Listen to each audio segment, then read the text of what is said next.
Та бүхнийг ярьж бидэн цаг гарan ярилцлага өгөхөр болсон үнэхээр баярлаа. Хоёлаа хөтөлбөрийн талаар яриагаа эхлэе гэж бодож байна. Танаа сургууль ер нь яг ямар хөтөлбөртэй вэ? Инкээс сувилхан болон эрүүл мэндийн судлалын сургууль нь үндсэндээ бакалаврын 2 гол хөтөлбөр бий. Нэгдүгээрт эрүүл мэндийн шинжилгээ ухааны бакалавр, Bachelor of Health and Science. Энэ 4 жилийн хөтөлбөр бөгөөд ерөнхийдөө эрүүл мэндийн салбарт сонирхолтой оюутнуудад зориулагдсан Allied Health буюу туслах эрүүл мэндийн чиглэл гэдэг нь совилогч болон эмчээс бусад бүх эрүүл мэндийн холбогдлолтой мэргэжлээр суралцж болно гэсэн үг. Суралцж ажиллаж болох мэргэжил юм. Тиймээс энэ хөтөлбөрөөр суралцсан оюутнууд өсөөд шууд ажлын байранд орж ажиллах боломжтой. Мөн зарим нь магистрийн төвшөнд хөтөлбөрүүд рүү шатлан суралцдаг л да. Жишээлбэл нийгмийн эрүүл мэнд, физик эмчилгээ гэх мэт олон сонголт бий.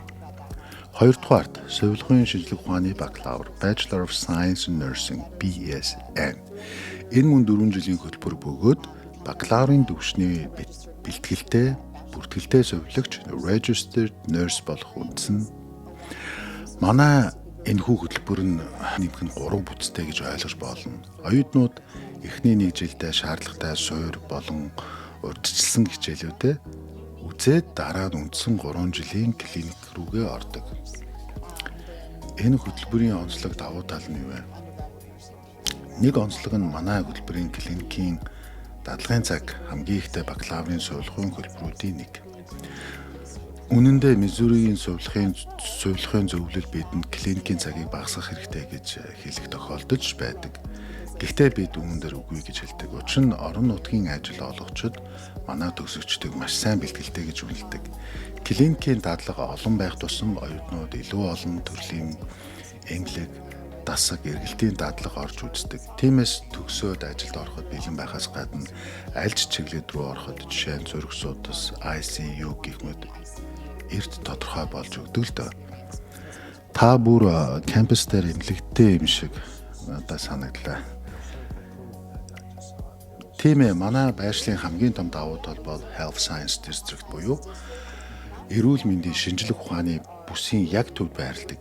Зөвхөн нэг эмнэлэг биш, 5 минутын алхамд 3 эмнэлэг байдаг. Би 2 эмнэлэг рүүгээ 2 минутын дотор алхачихна. Энэ нь клиникийн боломж талаас асар их гэсэн үг. Мөн оюутнууд зөвхөн хотын төвийн эмнэлэг төдийгүй заримдаа хөдөө орон нутгийн эмнэлгийн дадлагт явдаг. Ингэснээр хотын болон хөдөөний эрүүл мэндийн асуудлууд хэрхэн ялгаатай байдгийг бодитоор харж суралцдаг. Түрүүн collaboration буюу бусад эрүүл мэндийн салбаруудтай хамтарч ажиллах талаар дурдсан. Тухайлбал шүдний сургуулийн зүй хангах гээд энэ талаар жоохон дэлгэрүүлж болох уу? Мэдээж энэ бол UMKC-ийн маш их барахдаг зүйл. Манай Health and Science Campus дээр шүдний сургууль, эмзэн сургууль, ангаах ухааны сургууль, мөн сувилгын ба эрүүл мэндийн судлалын сургууль бүгд хамт байрладаг. Тиймээс оюутнууд өөр мэргэжлийн оюутнуудтай танилцаж хамтар суралцах боломжтой. Бид үүнийг Interprofessional Education гэж нэрлэдэг. Бөгөөд 4 сургуулийн бүх оюутнууд шаардлагатай хөтөлбөр юм л да. Жишээлбэл нэг кейс дээр өвчтөн маань амны хүндээ шүдний цоорч гэх мэт асуудалтай бай гэж бодъё л да. Гэхдээ тэр хүн бас зүрхний өвчтэй байж болно шүү дээ. Хэрвээ эмч шүдний эмч зөвхөн нэг өнцгөөс хараад эм бичвэл эм нь өвчтөнд аюултай байж болох эрсдэлтэй. Тиймээс бид эрүүл мэндийн ажилтнуудыг сурч байх үеэс нь өвчтний нийт эрүүл мэндийн зураглалыг нь хаж сурахыг чиглүүлдэг. Энэ бол өвчтний аюулгүй байдал багийн ажиллагааны маш чухал хэсэг. Хөтөлбөрийн цагийн тухай ялангуяа олон улсын оюутнуудад зориулж дэлгэрэнгүй тайлбарж өгч болох уу? Тэгэлгүй яах вэ? Ерөнхий бакалаврын зэрэг их хөгжлөн 120 кредит цаг шаарддаг. Зарим сургуулийн хөтөлбөр 124 кредиттэй ч байдаг. Харин манай сургуулийн бакалавр хөтөлбөр 128 кредит цагтай. Бид яагаад илүү кредиттэй вэ гэвэл энэ зориуд бүтээгдсэн илүү гүнзгий давхар бүтэцтэй хөтөлбөр. Бид зарим сэдвийг зүгээр өнгөрөөхгүй, харин тусгайлан гүнзгийрүүлж цаадаг гэхүүтэй. Жишээлбэл бид бүтэн 6 сарын турш зөвхөн сэтгцийн эрүүл мэндийн хичээл үздэг. Ихэнх сургуулиуд mental health-ыг энэхүү сэтгцийн эрүүл мэндийг бусад хичээлүүдийн дотор хэсэгчлэн оруулдаг. Харин бид бие даасан, төвлөрсөн курс байдлаар заадаг. Энэ нь оюутнуудад сэтгцийн эрүүл мэндийн бодитын асуудлыг илүү ойлгож бодит нөхцөлд ажиллах чадвар өгдөг. Мөн манай оюутнуудад нийт 1050 цагийн клиникийн дадлага хийдэг. Энэ нь манай бүс нутагт хамгийн өндөр тооцогддог клиникийн цагийн хэмжээ. Оюутнууд 2 дугаар курсээ клиникийн орчинд орж эхэлдэг. Намар хичээл эхлэхээс хойш 10 дугаар сар гэхэд тэд аль хэдийн эмнэлгийн орчинд бодитоор ажиллаж эхэлсэн байдаг. Төгсөх үедээ тэд 1050 цагийн бодит эмнэлгийн орчин бодит солигчдын дэргэд ажилласан туршлагатай болдог. Энэ ажил олгогчдод маш их таалагддаг. Зарим эмнэлгүүд бүр UMKC-гийн төгсөгчд илүү бэлтгэгдсэн байдаг гэж биднийг сайшаадаг. Тиймээс бидний 128 кредит гэдэг нь зүгээр тоо биш. Илүү гүнзгий бэлтгэл илүү ихийг бодит туршлага гэсэн санаа юм л да. Тиймээс бидний 128 кредит гэдэг нь зүгээр тоо биш. Илүү гүнзгий бэлтгэл илүү их бодит туршлага гэсэн үг юм. Манай улсад олон оюутнууд эхлээд community college сураад дараа нь шинжилчих бодолтой байдаг. Совлох болохын тулд. Гэхдээ би хувьдаа бодоход хэрэг жинхэнэ сайн бэлтгэлтэй болохыг эсвэл шууд их сургуульд нь сурах нь илүү юм шиг санагддаг л да.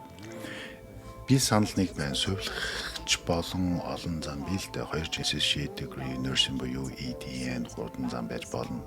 Оюутан богино хугацаанд совлогчийн шалгалт буюу NCLEX өгөөд ажилд орж чадна. Гэхдээ бодит байдал дээр 2 жилийн коллеж совлохын програм нь төгсөгчдөд ихийн нарийн ур чадвар гүнзгий ойлголтыг ажил дээр сурдаг. Ажил олгогчийн орчинд бодит дарамт донд суралцна гэсэн үг л дээ. Өнөөдөр Америкийн нэгдсэн улсын олон эмнэлэг 4 жилийн бакалаврын BS-ийн зэрэгтэй совлогчдыг илүүд үздэг. Ялангуяа магнат статустай эмнэлгүүд 4 жилийн бакалаврын совлогчийн програмыг совлогчдыг хувь хэмжээг нэмэгдүүлэх бодлого баримталдаг. Харин 4 жилийн бакалаврын хөлбөр суралцж байх хугацаанд оюутнууд илүү өргөн хүрээний дэмжлэг авдаг. Хэрв алдаа гарвал энэ сургалтын орчинд биш багш нарын удирдлагуудаар аюулгүй нөхцөл засагдана. Ажил дээр гарсан алдаа илүү дарамттай сэтгэл зүйн хувьд хүн байж болно. Харин энд алдаа бол сургалтын нэг хэсэг. Мөн 2 жилийн associate degree төгсөөд дараа нь бакалаврын зэрэг авах бол ихэнхдээ үлдсэн 2 жилээ онлайн хөтөлбөрөөр үргэлжлүүлдэг. Энэ үед анги хамт олонтойгоо хамт суралцах, багштайгаа нүүр туулж ажиллах, хамтын дэмжлэг авах орчин байх ёстой. Манай оюутнууд харин 4 жилийн турш нэг орчинд хамтдаа суралцдаг. Тэд хоорондоо маш ойр дотн болдог. Заримдаа бид хошигнож trauma bond буюу хүнд хөтөлбөрийг хамт давсан хүмүүс илүү бат холбоотой болдог гэж ярьдаг. Тэд үнэхээр насан туршийн найзууд болдог л доо. Чанартай бодит бэлтгэл өгөхийг зорддог. Ялангуяа манай симуляцийн лабораторид руу бахархдаг. Манай лабораторид сая долларын өртөгтэй манекенүүд бий. Гэхдээ энэ зөвхөн үнэтэй тоногдох хөрөмжийн тухай биш л дээ. Энэ бол аюулгүй суралцах орчин. Оюутан манекен дээр алдаа гаргавал хэнд ч хор хөнөөлгүй. Харин бодит өвчин дээр гарахаас өмнө өөртөө итгэлтэй болдог. Тэд би үүнийг өмнө хийж үзсэн гэж их мэдрэмжтэй болдог гэхүү дээ. Тиймээс би зөвхөн диплом өгдөг бодит ертөнцид бэлэн мэргэжилтэн бэлтгэдэг гэсэн үг. Эсэлтийн талаар зөвлөгөө өгөх үү, ялангуяа олон улсын оюутнуудад мэдээж ер нь би ийм төрлийн зөвлөгөөг олон жил өгч ирсэн үнэ л дээ.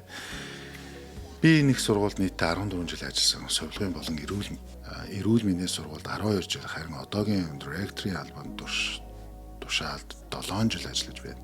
Тиймээс маш олон янзын нөхцөлтэй өөр орны оюутнуудтай ажиллаж байсан. Миний хамгийн том зөвлөгөө бол цагийн менежмент. Совилгын хөтөлбөр маш хатуу, шаардлага өндөр. Мөн санхүүгийн хөтөлбөрт орохоос өмнө маш сайн хийх хэрэгтэй. Олон оюутнууд хөтөлбөр байхдаа full time ажилласаар байдаг. Гэхдээ энэ үнэхээр хэцүү. Тиймээс бид ер нь боломжтой бол ажиллахгүй байхыг нь зөвлөдөг. Хэрвээ зайлшгүй ажиллах шаардлагатай бол 7 хоногт 10 цагаас илүүгүй ажиллаарай гэж хэлдэг. Яагаад гэвэл энэ хөтөлбөр маш их цаг анхаарал шаарддаг. Мөн оюутнуудад би нэг зүйл үргэлж сануулдаг. Энэ бол насан туршийн байдал биш. 4-5 жилийн хугацаа бол төр хугацаа. Хэрвээ боломжтой бол рүүмэтэй амьдрах, гэр бүлийнхэнтэйгээ хамт амьдрах, детгэлэг санхүүгийн дэмжлэг хайх гэх мэт аргаар ажилгүйгээр хичээлдээ төлөвлөх орчноо бүрдүүлэх нь хамгийн зөв. Өөрөөр хэлбэл хөтөлбөр орохоос өмнө би байр хоол амьдрах зардлаа яаж зохицуулах вэ гэдгээ бодиттой төлөвлөсөн байх хэрэгтэй.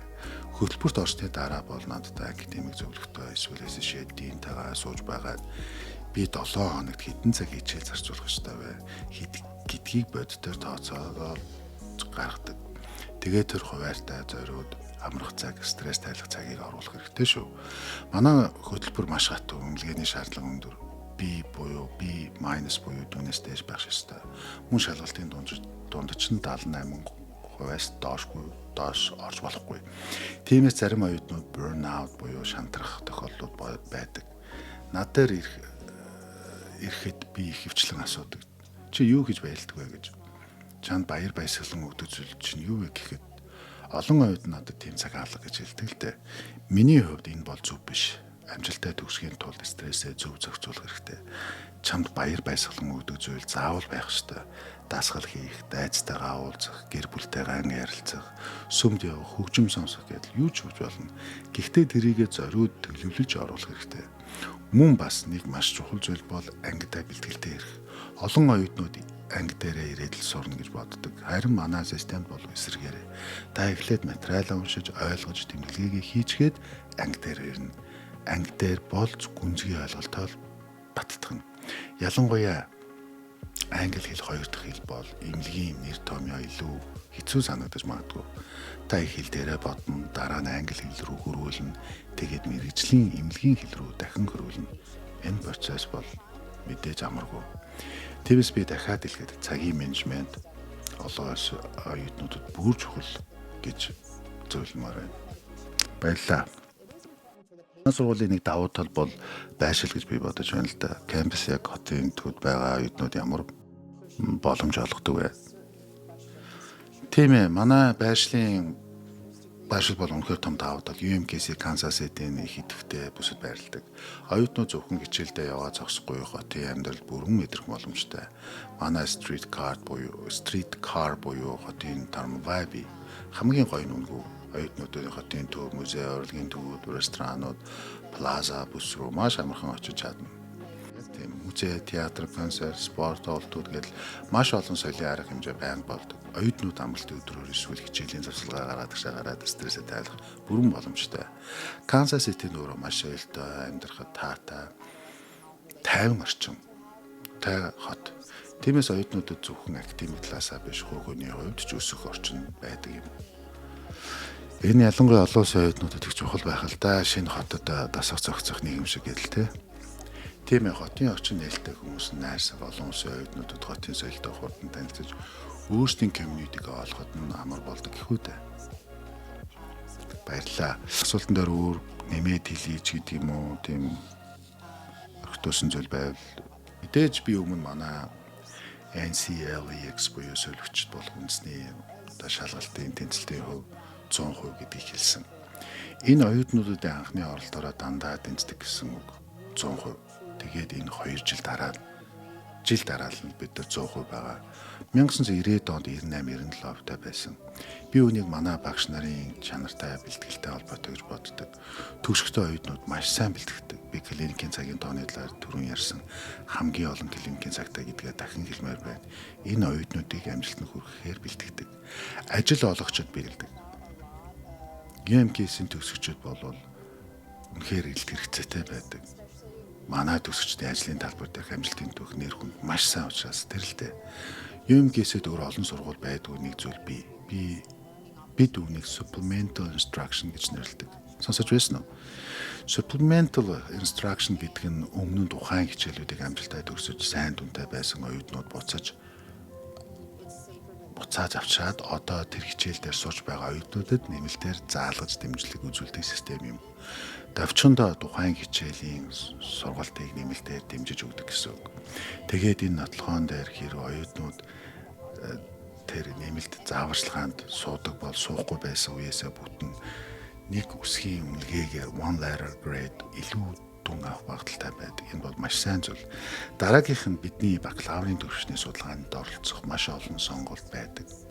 Ихэнхдээ оюутнууд бидэн дээр ирэхдээ би судалгаа хийж үзээгүй, яагаад судалгаа хийх ёстой гэж гэдэг. Гэхдээ бидэнд совилхон болон эрүүл мэндийн судалгааны чиглэлд судалгаа хийх нь ч чухал.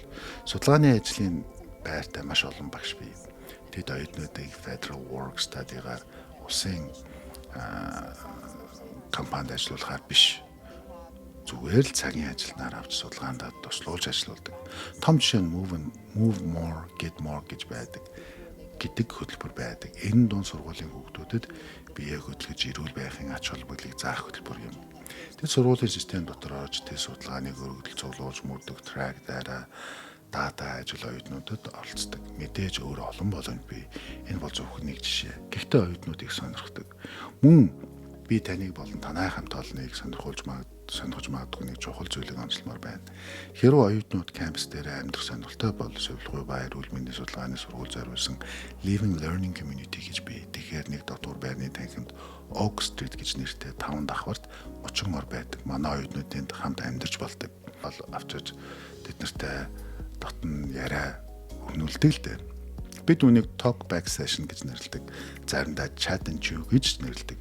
Ярьж идэн гэсэн үг шүү дээ. Энэ Living Learning Community болсон гол шалтгаан оюутнуудад санал хүсэлт байсан.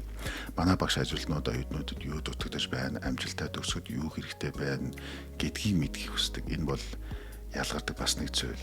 Оюутнууд ангиас гадуур багш нартайгаа чөлөөтэй ярилцаж хоол идээд асуулт асууж дуршлаг сонсмоор байна гэж хүссэн шүү дээ. Тэгээд бид үүнийг бий болгосон.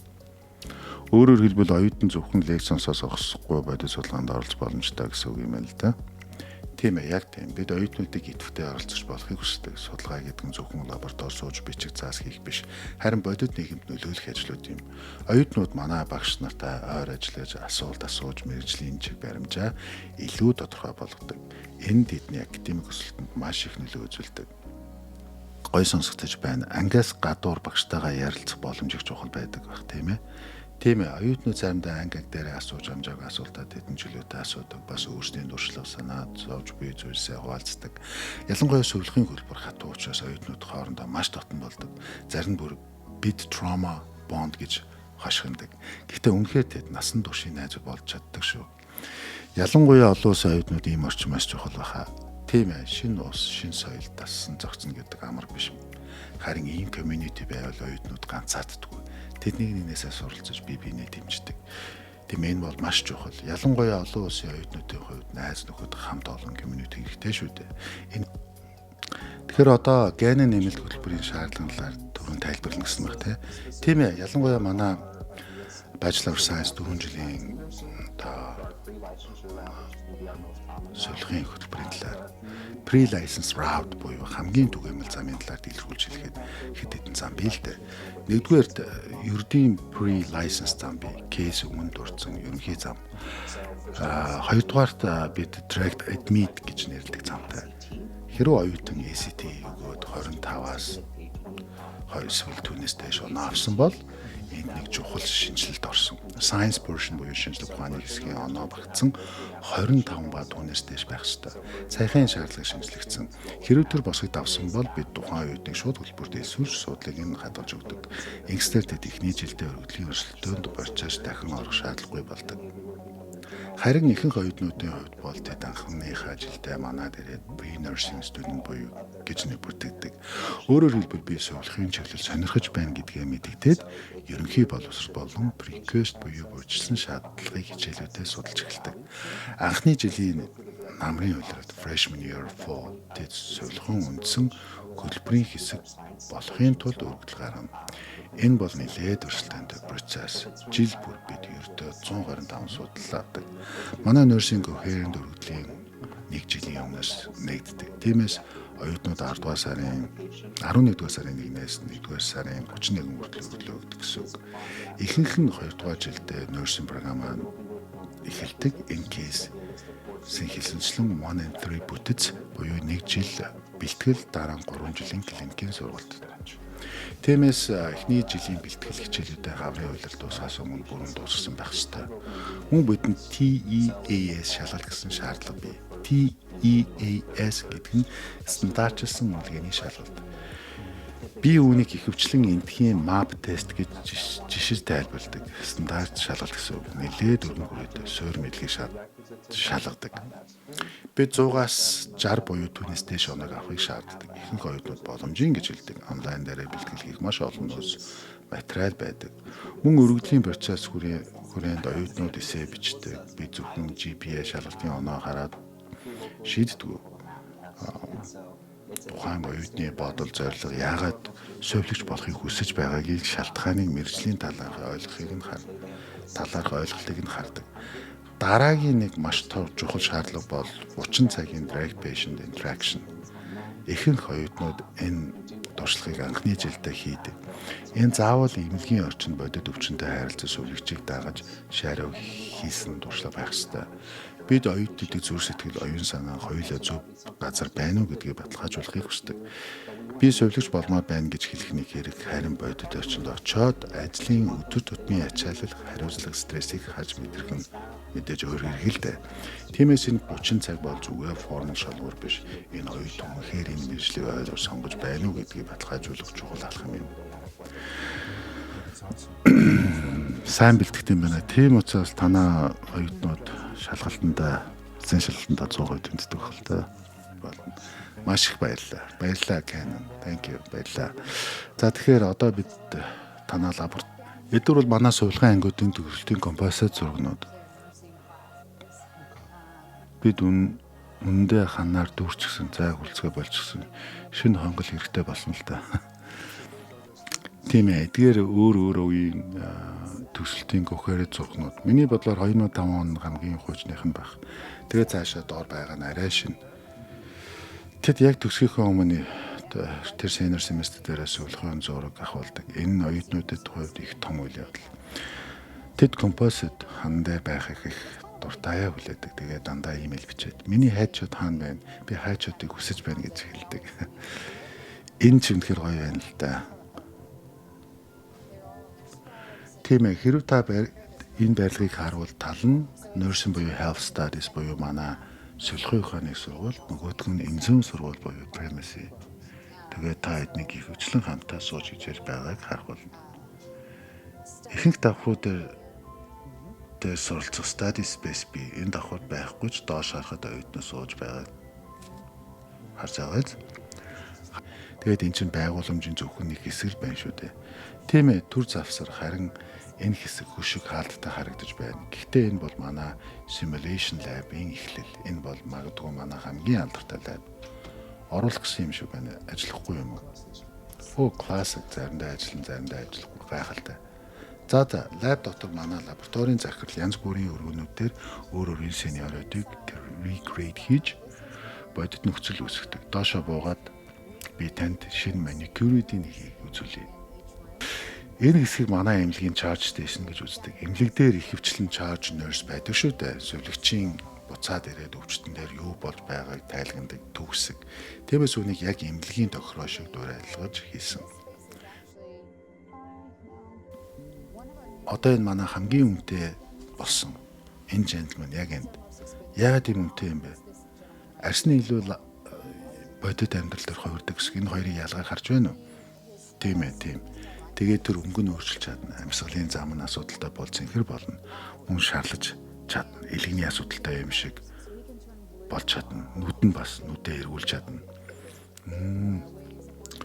Өсвөр насныхантай ажиллахад энэ бүр бодиттой. Тэд жаахан айдад жоохон зан характертэй шүү дээ. Ялангуяа чи тэднийг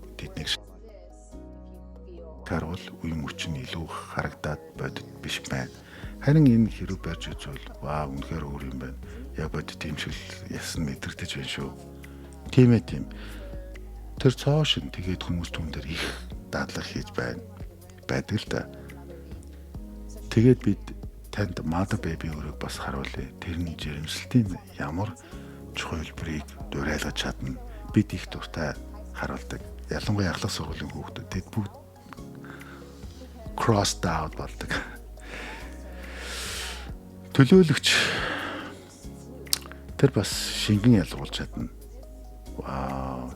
Энэ гидсний хэсэг нь бүхэлдээ сална. Тэгээд төрөлтийг ямар ч хэлбэрийг дуурайлгаж чадна. Хамралтаан заримдаа happy ending биш. Төрөлт маань бас тэр болгон амжилттай болдгоо шүү дээ. Цус төрөлттэй холбоотой бүх шингэнүүд бүгдийг дуурайлгаж чадна. Удаан хугацаанд манекюн чинь яг энэ манекюн чинь яг 2-3 сая долларын манекюн байсан. Тэр бас анивчдаг хариу үйлдэл үзүүлдэг. Энэ манекюн л гэхэд 3 сая долларын үнэтэй. Энд тойл шиг харагдаж байгаа ч үнэндээ энэ бол Voice of God орж ирдэг газар. Өрөөнөөс гаднаас дуу оруулж манекенийг хөдөлгөж өвчтний дүрээр ярьдаг. Тэгэхээр энд Obi Mother Baby тухай хичээл юм байна. Тэгээд 2-3 сая доллар гэж өв. Тийм ээ, үнэхээр үнэтэй. Онгоц шиг юм байна шүү дээ. Тийм ээ. Энэ хамгийн алдартай. Яагаад гэвэл хийж чадах зүйл нь маш олон. Заримдаа бүрийн аллахын газар шиг харагддаг. Цус шингэн хүмүүсийн юу болоод байл гэж асууна. Тэгээд зүгээр baby stimulation төрөл болсон л гэдэг. Би энэ сая долларын бэбиг хөрөөлтэй. Тийм ээ. Гэхдээ тэд сая долларын хүүхэд үйлдвэрлэнтэй гарцаагүй. Тийм ээ, тийм. Тэдэнд өөр олон төрлийн манекен storage байдаг. Заримдаа хийж байгаа жишээ нь өрөөнд цагдаа оруулаад гарна гавс өвчнөдөө яаж харилцах вэ гэх мэт. Тэгээд зөвхөн CPR хийхээс гадна өсвөрөө насанд хүрсэн үү, харилцаж чадахгүй юу олон янзаар сорилдсон. Энэ бүхний бодит ертөнц очихоос өмнө энэ туршиж үздэг. Бас энэ бол 3 лабораторийн нэг нь бидний Scale Lab гэж би тэр ер нь манекенээс илүүтэй биеийн хэсгүүдээр body parts буюу уч чадварын дадлага хийдэг. Энэ simulation lab буюу аль болох бодит орчин шиг тэгээд бид жүжигчд хөсөлдөг. Тэд өвчтний дүрээр орж ирээд оюутнуудад хад бүрэн биений assessment хийж сурдаг. Энэ бодит өвчтнийг ажиллахын өмнө жидер буюу сандрал айцыг багсгадаг. Манекюн их бодиттой ч гэсэн амьд хүн биш шүү дээ. Надад бол яг л өвчтөн шиг санагдаж байна. Тийм үү? Тэр нэртэй юу? Магадгүй нэртэй байхаа. Гэхдээ би мэдэхгүй санахгүй байна. Тэгвэл би Лиза гэд нэрлэжээ. Лиза сайхан нэр байна. Би нэрсэн гэж хэлээрэ. Золоо нэрсэн гэж хэлээрэ. Тэгнэ. Одооноос Лиза гэж нэрлэх эсвэл ядаж гочин Лиза болно да. Тэр янз баярлаа мэдээж. Тэр цус нь жинхэнэ цус уу? Жинхэнэ цус биш л дээ. Гэхдээ жинхэнэ цус шиг үйлчлэн. За, тэгвэл сайн байна. Тэгээд энэ бол Skills Lab. Тэр дээр яаж байсан зүйл биеийн хэсгүүдээр дадлаг хийдэг өрөөнд нь тэнд body load гэх мэт бодит мэт зүйлс их байдаг. Үнэхээр бодиттой л юм л да. Бодиттой юм шиг харагдаж байна. Тийм ээ, маш их баяр.